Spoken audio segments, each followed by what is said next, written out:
Hello viewers. Well, a few months back I caught up with Nick Hamilton to discuss his work on Project Cars, his work on Project Cars 2 and some of what we can look forward to. So here's what he had to say. Hello viewers, well now I'm joined by Nick Hamilton, who's the handling consultant on Project Cars 2. So Nick, I suppose tell me a little bit about your role and what it involves and what vehicles you specialise in. So for me, I was brought on board in 2012. So I've been with Slightly Machias for a long time, and mainly they got in touch with me and said, look, we just want you to drive the game a few times. This was Project Cars 1, obviously, and for me, I've always wanted to be a part of developing a game. My dad always said, Nick, stop playing games, get a job and read a book, all that sort of stuff. So when I got the opportunity, I sort of grabbed it with both hands, and basically they said, right, we want you to drive as many cars as possible, and sort of give you feedback on how the car feels, how the tyre feels, and whether it's realistic to real life, and sort of what improvements we need to make it as realistic as possible. And it started out just being, a thing that I just enjoyed doing every now and then, but then I turned it into a full-time committed job and sort of really got behind it because the whole company loves making fantastic titles. They put their heart and soul into it. And so for me, my main job is to develop every car in the game, really mainly the tyre models, making sure they're as realistic as possible. From Project Cars 1, we really struggled with the tyre balance. We sort of lost it quite a bit through like high speed stuff. It was really twitchy, and you couldn't really control a slide. You couldn't really control the tyre, and sort of now we've sort of made great progress there. Massive progress. I suppose the main thing is obviously you've got some real racing experience there as well, various car experiences. What are the core vehicles that you've driven that you get the most of your experience from? Because if we're talking about real life, the biggest difference in real life is you're feeling the grip, you're feeling the tyre temperatures, the brakes, everything else. So what are the cars you've driven then that you say you get the most experience from? So obviously like the Renault Clio Cup car is something that I've always been big into, because that's where my experience came from in the past. But to be honest, Project Cars 1, I did a lot of stuff in the GT3 cars, so I sort of brought that back over to Project Cars 2, and in the last couple of weeks I've been doing long runs in the Chevrolet Corvette C7R, and we're talking about long runs that they last an hour each, and we've got to fill the car up full of fuel, and do as many laps as we can and put them as close as possible, within tenths of a second. And so my chosen circuit was Spa, and just trying to make sure that the tyre model is as realistic as we can get it, and make sure that the driving techniques and the driving styles that we use with that tyre is as realistic as possible too. Absolutely, it's almost like an intuitive logic really of this is how it feels right, this is how it feels logical in the way it should work. And the longer runs you do feel the grip change, but also weather conditions as well come into that. So moving on to Project Cars 2 handling, a lot of viewers are going to be wondering, how is the handling different, how's it been improved? Just some of your key areas, now just some of your personal experiences where you say you drive it and you say that's feeling much better, weight balance, everything else. Definitely. To me, I'd probably, easiest thing is the car just feels more together. Everything sort of works together a lot better. It seems more progressive. Everything's really slow. So how could you explain Project Cars 1? Everything was really twitchy. So you'd sort of turn in, you'd get to the limit of the tyre, and you'll either stay on that limit or you'd lose it. Whereas now we sort of get to the limit slower, but you can feel it transition from, rotation to then hitting that limit of grip, and then sort of feeling the limit of the tyre and really being able, it's sort of, the car sort of gives you a warning, the tyre sort of gives you a warning. It's like, we're on the limit here, and for me that's the best thing that we have. I was racing round and getting some oversteer in the corners, correcting it, and really was feeling the car. You get some of those, I find the rear end's a bit looser on this game as well. I'm finding that you've got to control the power much more through the apex, and there's a lot more detail in terms of those areas. And of course we'll see that as the game evolves because it's still at an early stage. Yeah, of course. One question that you may or may not be able to answer, but something that I noticed that you commented on in the first game was karting. and it was something that you really wanted a game to get right. Not many games do.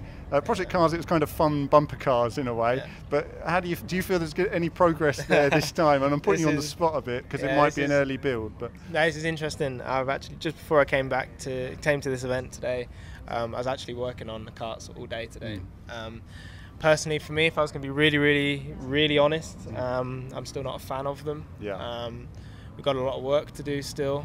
I know that the hardest thing is, I don't want to disrespect anybody in the company that have been working their ass off to make it right. But with a kart, it's so difficult to get that balance, isn't it? Because it's just such a feeling of being there, of grip, of feeling, and the thing is, we've made progress, and we are making progress. We've got different circuits, and the engine sounds better, but in terms of handling, we are making steps forward. But personally, for me, we're not where I want to be, and I'm making that clear almost. That's why I've been working so hard today on it. As I said, it's still early days for us, so we've got a lot of work to do. But yeah, we're getting there. We're improving it. But for me, I really want to make it as perfect. A lot of refinement still to come. I've noticed that, especially with the open wheel classes. They're working hard on those at the moment, and so a lot of cars are still at the very early stage. What would be your? There's a lot of different disciplines in this game. I'm somebody, I would consider myself a grip racer. Ed, our cameraman there, is a drifter in real life, and he's a drift man. He'll spin the wheel, and it's witchcraft to me. It really is. So, of all the different disciplines that are in there, which ones are your favourites so far? For me, it's got to be rallycross. I think it's pretty much where it should be. Pretty awesome. Yeah, you got to drive it really. It's hard. Yeah, it is tough. And for me, I'm not a rallycross driver. No. So it's new to me to learn. So that's hard for me to then comment, and say, right, the car really should do this, or really should do that, when I've never driven a rallycross car. And that's why it's so great to have the people that we have on board with Oliver Ericsson and Mitchell de Jong, all that sort of people that can really help us in that discipline. But yeah, it's really impressive what we have. But for me, I think it all stems to how our physics are now in the game, which is what's so important for me. Yeah, I mean the rallycross, I'll just say it is pretty difficult. You've got very short gear ratios, so you've got to get used to those. The car understeers, so you've got to get it turned in into a slide on the way to the corner. And the transition to the dirt can really catch you out if you get it wrong. If you understeer into the dirt, you're never gonna be able to get out and save it. So it's certainly tricky, but either way, I think they've got the balance this time. It's really about working on sort of the pad handling to make sure the control pads handle well, and I know that's still a work in progress. Got to ask, actually, does Lewis ever play games with you, or have you guys both grown out of that now? No, he did in the past, but obviously, nowadays it's a lot harder for me and him to meet up. Obviously, with my own racing career and his, and so it's very, very rare that we meet and get to play together, but we used to a lot in the past. Was it highly competitive? Always, yeah, we were massively competitive. For me, I was saying to some friends, I haven't played Project Cars as a game yet. I don't sit down and just have fun on it. I sit down and I work on it, and I try and make sure that I complete my programs and complete everything I do. So as much as it's fun to drive, and it's so fantastic to be a part of it, I want to make sure that every time I get in the sim, it feels absolutely I can improve it. Well, I think one of the important things is that and it was noted recently. Need for Speed, they hire famous people, famous faces, just to say it's good, whether it's good or not. With you guys are all racing drivers, you're fans, you're experienced in different areas, and you're going to give them the actual feedback. So I guess a final question for you: looking forward to Project Cars. Is there any sort of car track combination that you've absolutely loved and you can't wait till it's finished in the final game? There's so much in there. I went through the list earlier and I thought, I don't know where to start. Multi-class racing, who knows? Yeah, I mean, I'm really, looking forward to really getting to grips with the rallycross sort of stuff, and the loose dirt stuff that we have. Some great circuits in there as well. We've improved so much from Project Cars 1, just from the general feeling and handling of a car on a track, but now to how it feels on loose dirt and the snow. Now we've got the Mercedes-Benz ice track. Now we all went we all went to Sweden and spent some time out there. That's that's been hard to get right.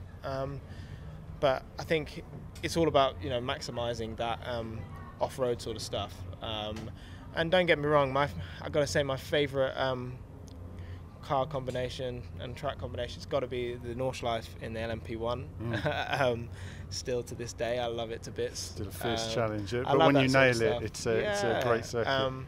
But yeah, I mean, you know, it's just, for me, my whole life and job has been about improving them physics, and I'm so impressed and proud of where we've got it. And going back to the Need for Speed sort of stuff, you know, I've already been honest with you guys today and said, look, I'm not happy with the karts. You know, I'm never gonna we're never going to say things are great when they're not, especially not me anyway. Well, no, I think that's great, and that's what we need. I think we need some honest dedication that everybody here is working to make the best racing game they can. And whatever happens, it's going to handle great. But listen, Nick, thank you very much for your time today. Thank you. Absolute pleasure, no worries. So we thank Nick for his time, an all-round nice guy, good to talk to him. Obviously his passion for motorsport and the passion for, you know, developing project cars into the game we all want it to be. You know, he really wants to work on the handling and development and help that team to make the best racing game they possibly can. And that's great to see. And also I should point out, obviously this interview was filmed a while ago, and the karting which you're seeing here has come a long way from the earlier build. It's much more playable now. All the content you've seen in this video is played with a controller, as is this action here, and it's a lot of fun. I was really started getting to the flow of it here, and this was literally just my first couple of goes, so it's really nice to see how it's come on. But a big thanks to Nick for his time. I'll be working on my Project Cars 2 preview videos in the next week or so, so there's a lot to look forward to there. But in the meantime, that's it from me for now. As ever, more soon.